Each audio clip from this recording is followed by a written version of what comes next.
we have now 10 minutes for debate, and then we can start the debate, and afterwards I will give some remarks of this session.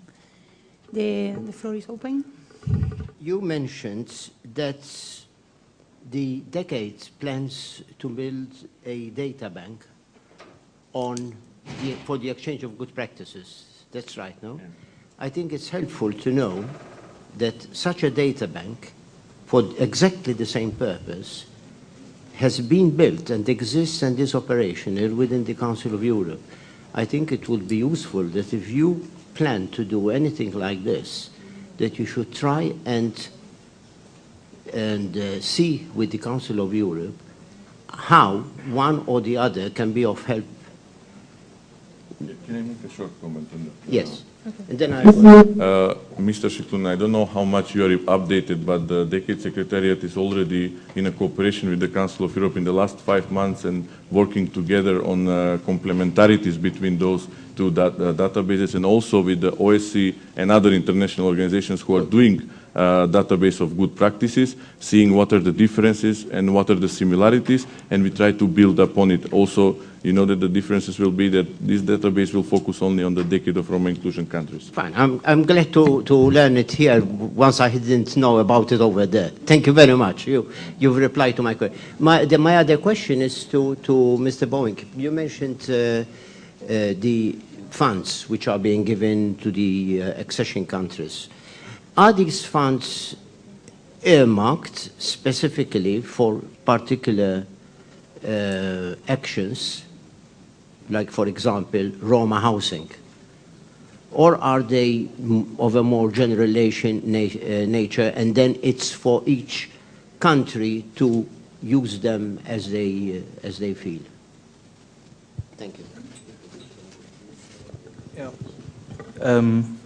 Thanks for this question. It is in both directions. There are funds which are, of course, targeting, in particular, the issues related to Roma inclusion. There are other funds which are more directed, let's say, to vulnerable groups, as we say. But nevertheless, also under this item, usually Roma are the most prominent part of it. We have specific housing programs for Roma. We, let's say, for example, recently financed the relocation of Roma from northern and southern Mitrovica to new places, those who were living on these contaminated lead camps, to new buildings and structures. So this was specifically dedicated to this issue. There are other housing programs which also in future will help to improve the situation. By the way, there is also a huge program now, the so-called Sarajevo process for refugees, a huge program which should improve the housing situation of refugees. Of course, this is only part of it will be for Roma families, but I was told by my colleagues that out of this 75,000 people who will benefit from this, a few hundred Roma families will also fall under this program, in particular those who are currently living still in Konik camp in Podgorica, Montenegro. So there are plenty of these kind of activities, and of course we try to, as I indicated, to reach out really to those who are in need of these funds. And these are the Roma who need to be supported in inclusion in their societies.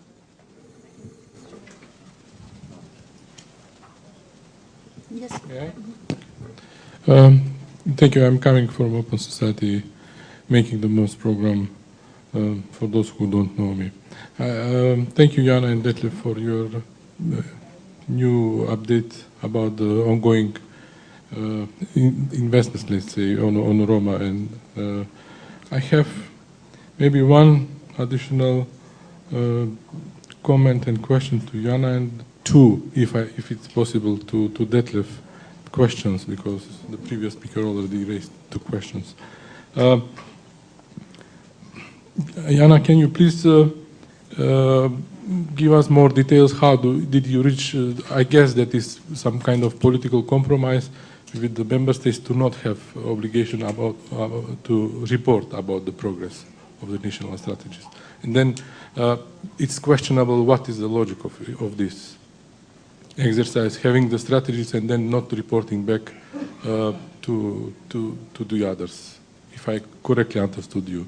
And then the other question to Detlef is that are the seminar priorities going to be implemented in the next financial cycle of IPA 2?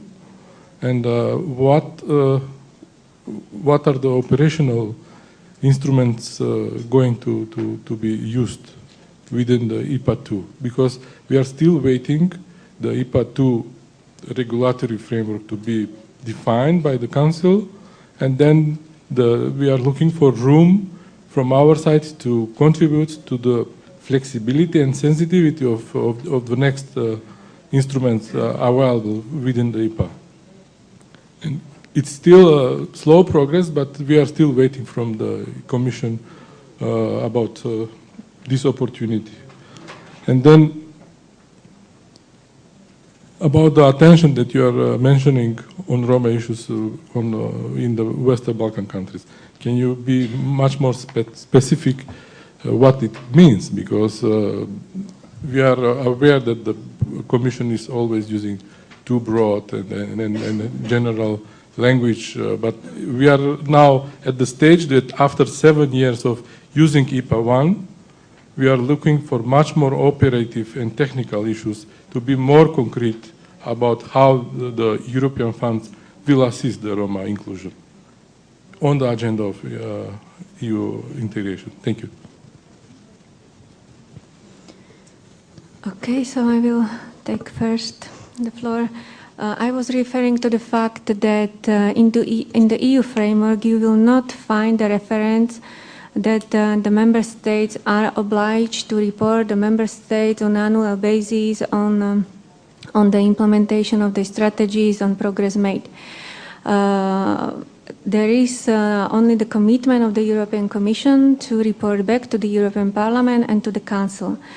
And in addition, the EU framework is not legally binding document. But of course, you know now the fact that all EU member states presented and submitted their national Roma integration strategies to the European Commission. It shows that there is the political determination and the will to do something for Roma. I highlighted the fact that they did not have obligation to do so, and they did it. So I think that we are on the right track, and now at the network of the National Roma point, we will discuss the issue, and we will make sure that the member states will commit actually to share with the European Commission on an annual basis the results of their own monitoring. Yeah.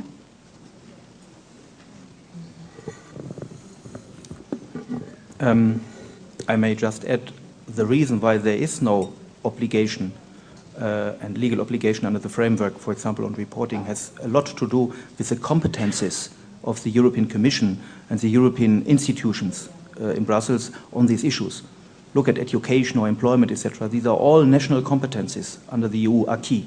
So we only have a possibility to improve coordination between countries, to exchange best practices, and to create some incentives through financial programs, etc., in order to push these countries to do more on these issues.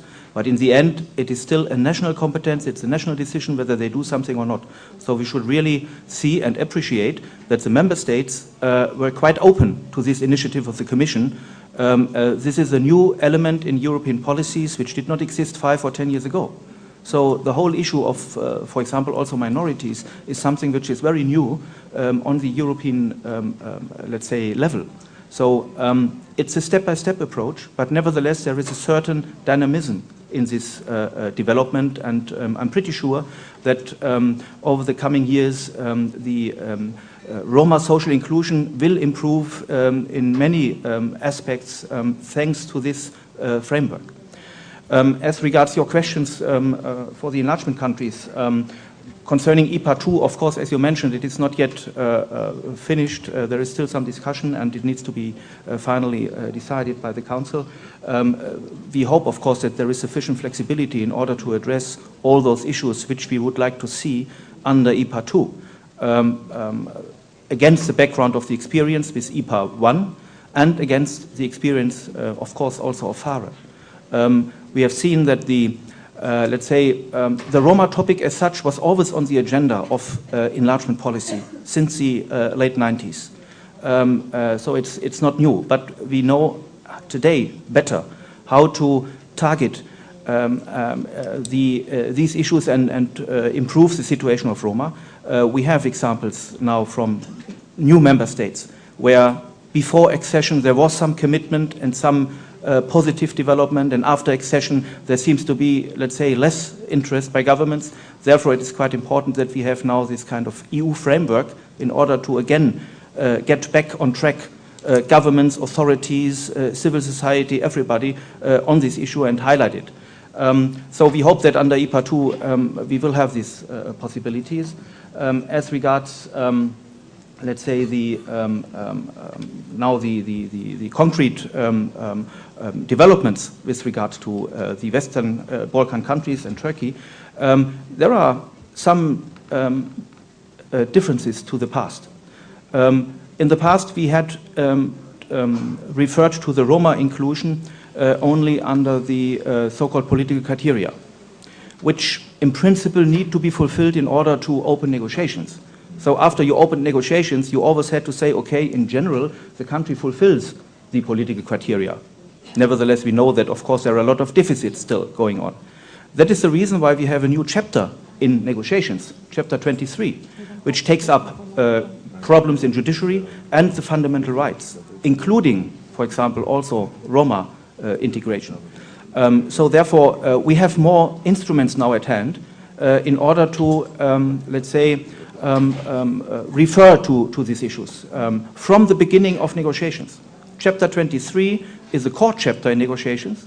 It has been first the case with Croatia, and successfully it was also concluded. And it will also be with the other countries. We just opened negotiations with Montenegro, as you know. This will be an important chapter in these negotiations. It will be one of the first chapters opened. It has been screened already with Montenegro. And it will possibly be also the last chapter closed. So that means throughout the negotiation process, the issue of fundamental rights, the issue of judiciary, the functioning of all the state institutions, also with regard to Roma integration, will be monitored. And we will report on this not only once a year, we will follow this throughout the year in subcommittee meetings, in political dialogue, and in other instances. As regards the concrete issues, you know that we have agreed on these operational conclusions in these seminars last year. These are very, very concrete targets. So you could really establish for each of the countries a list of 50 or 60 conclusions on specific points where they need to make progress. So this is much more detailed than an overall goal and to say, okay, all children have to visit a school. We have identified the issues which they need to tackle first in order to make this happen. So this we follow up very concretely. We do not want to make the same mistake, believe in the commitments of governments and leave it to them. We would like to take them always back to the negotiating desk and to discuss these issues, whether they made progress or not. And for this purpose, we also, let's say, increased the funding under IPA. So you will see that also in the list which I distribute, that the funding of Roma projects has increased in the 1-2 last years. So we try to have Roma-related projects in all our countries. In the past, it was occasionally here and there a project, but not always under IPA. Now we would like to make sure that IPA really focus also on Roma social inclusion, because it's a topic which is very high on the EU agenda, and it needs to be also very high on the enlargement agenda. So I see and I think that we have very concrete steps, both in terms of policy with its operational conclusions, and in terms of programming and projects under IPA in order to tackle step by step this issue. Roma integration is not an issue which you can solve within 1 year. You need also not only 1 decade, you need more. But we try to be more concrete than in the past. Thanks. Well, thank you very much for the explanation. I'm afraid we don't have more time for more questions. And then I think that I'm going to conclude the session saying some important things that I have heard here. I want to say that the intervention of the Commission has been very useful because it's true that although the responsibility of the policies in the areas identified by the Commission, health, education, employment, and housing, is competence of the Member State, is a very big step given by the European Commission to, sorry?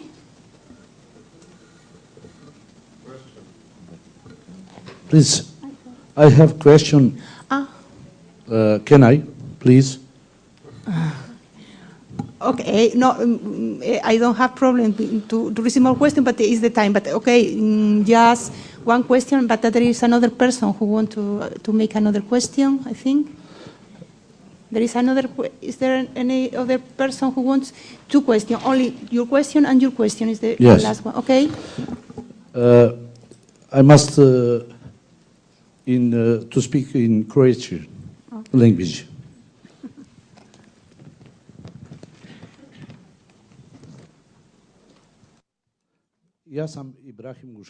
My name is Ibrahim Mushani. I come from the Brod Posavina county. I am a representative of that region. And since the Republic of Croatia now has the presidency of the decade, it has been said that it has an excellent National Minorities Act, but the question is whether all these laws are being implemented, and we need to check that. We're talking about the integration of the Roma. We keep hearing that. It's a buzzword, at least for me, but some countries, some ministries, some governments first have to educate their own people. They have to integrate into the Roma community, not vice versa. The people are not educated how to get integrated into a society that includes the Roma. And it is easy for the Roma to get integrated into the society. But we are not the subject of an experiment. We are not guinea pigs or anything. I would like you to take all the measures to ensure that all the elements of the action plan are implemented. Education, housing. If you go to Slavonia, if you go to Baranja, if you go to the Brod Posavina county, if you go to the Vukovar Srijem county, it's a disaster. In the 21st century, people don't have a water supply, they don't have electricity supply, they don't have legal houses, they don't have building permits. I am here to represent the Roma, and I have to pay a room in a hotel, and if I don't have the money, then I have to sleep in a park. It's a disgrace. I won't have enough money to cover that. I will have to go home. Now, my questions. We face discrimination on a daily basis. Our situation gets more difficult on a daily basis, and we want to join the EU. The European Union and the Roma will no longer be a Croatian problem. Well, the Roma will be a problem that the EU will have to solve. We don't want to have problems like in Romania, Bulgaria, or in France, where the Roma are expelled. We don't want to be expelled. We don't want to have those problems. We want to solve those problems through the decade. I am a delegate in the RTF. I was in Strasbourg a couple of days ago,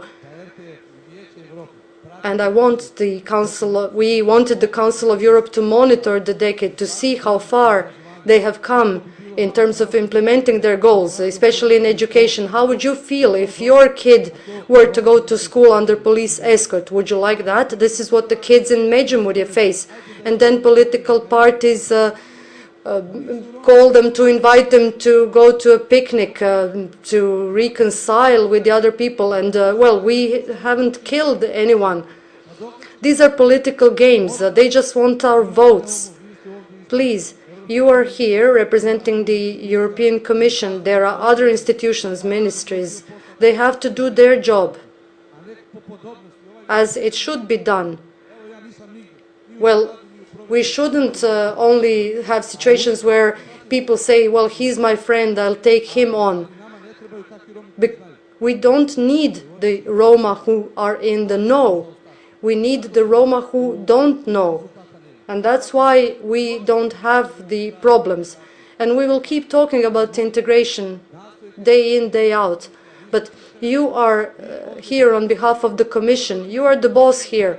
So what's the point? To come here, to eat something, to drink something, and then to go back home? We really have to do something.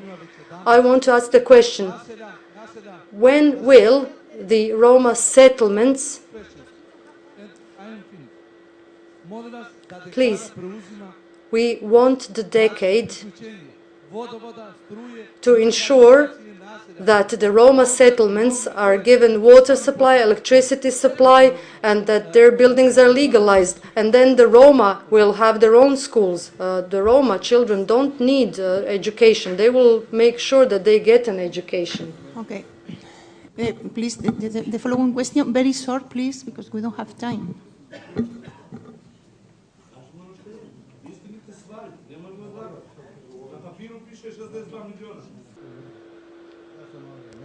My name is Alija Mešić. I'm a president of the Roma Association in Zagreb, the largest association in Zagreb and the second largest in Croatia. I was a member of the national program for the Roma for 8 years, and I initiated its establishment. People were reading from their little papers about how things are really wonderful. Unfortunately, it all looks great on paper, but in real life we haven't achieved any progress.